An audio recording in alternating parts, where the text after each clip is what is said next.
I was 17 years old, and as a practicing Muslim, at that time I had just learned to pray 5 times a day. And when you pray those 5 times a day, you pray at dawn, and then you pray at noon, and then you pray when right before the sun goes down, a couple of hours, then you pray when the sun goes down, and then you pray before you go to bed. So those are your 5 times.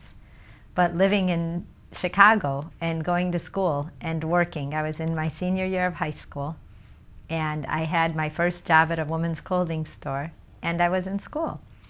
So I had a lot of homework, and I would go from one to the other, and I was just very, very busy. So I would miss probably 3 or 4 of the prayers almost the whole day, and then you would have to make those prayers up before you go to bed. And each prayer consists of probably about 15 to 20 minutes to do.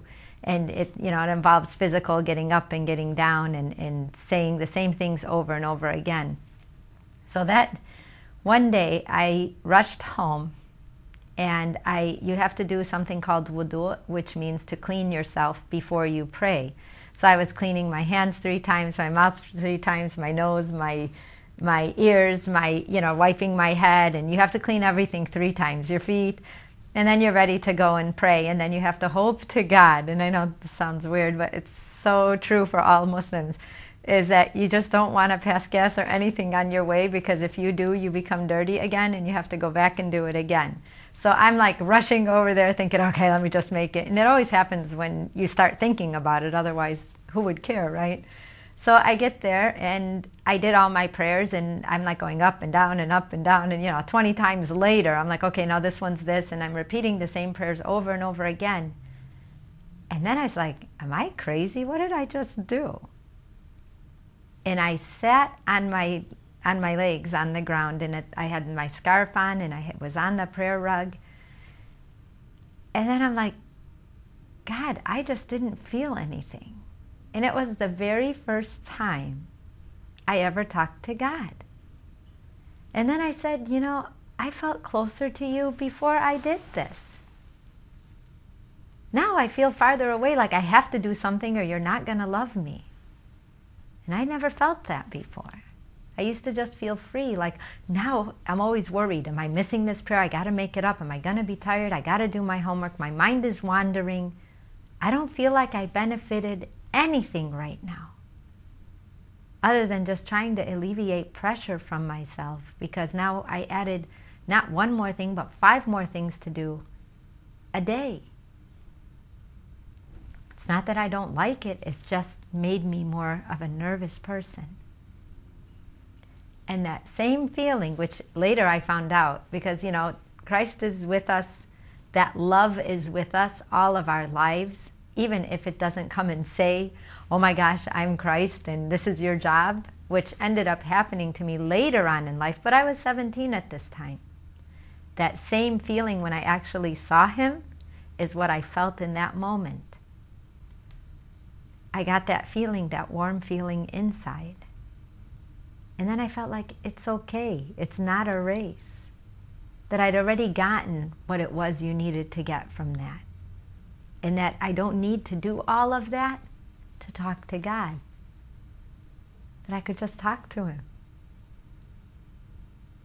And I kind of just changed all of that in my life to, before I'd go to bed, I'd say a few prayers and I'd go to sleep. But I'd say prayers that meant something to me, that helped me think through what I was doing or the questions that I had, rather than just trying to recite something, because if I don't, I'm going to go to what we call hell and burn for whatever reason we believe that.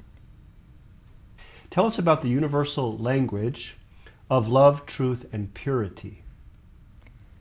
We all come hardwired from home with love and truth and purity.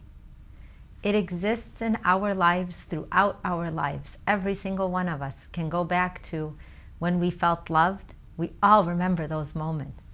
When a teacher told us we were doing a great job, we repeat it until we go back home.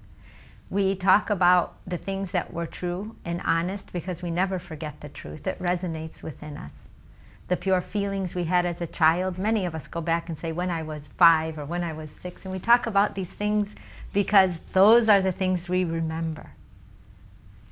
People say, well, what about so-and-so? They did this and that was bad, and so-and-so did this, and we start talking about people because we don't want to talk about ourselves and what we've done. And I don't think yet I have found an example when people speak that somebody did something that wasn't okay to the rest of us, that they didn't do it or did do it because their love was pierced, or their truth was pierced, or their purity was pierced.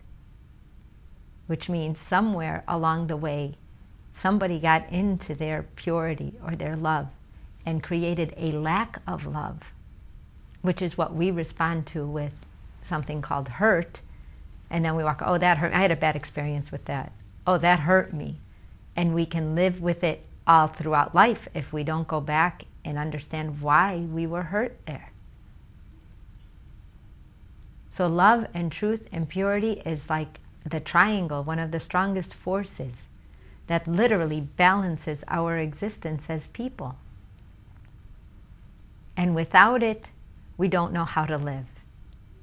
And with it, we don't know what to do because it doesn't fit in very easily. They call people who live with the love and the truth and the purity spiritual, and now we've got a label or they've got a label. I don't know what to label life because it's life. It doesn't have a right side or a left side. It doesn't have a Republican or a Democratic code. It doesn't have any of the things we've created. You don't have to be one or the other.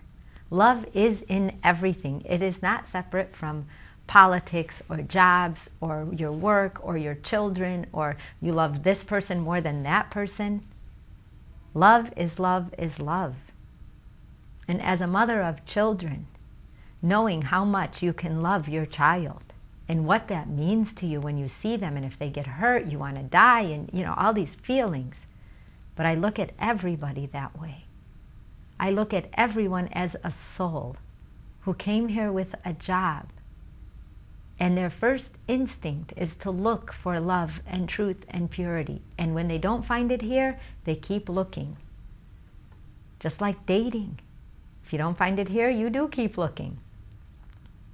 Sometimes we think dating is visual, if someone looks like something. And then we get there and we realize, okay, so this look doesn't work. Maybe I'll find something. And we forget that it's what's inside. Because looks come and go. Money comes and goes. Things come and go. But who are you in both places?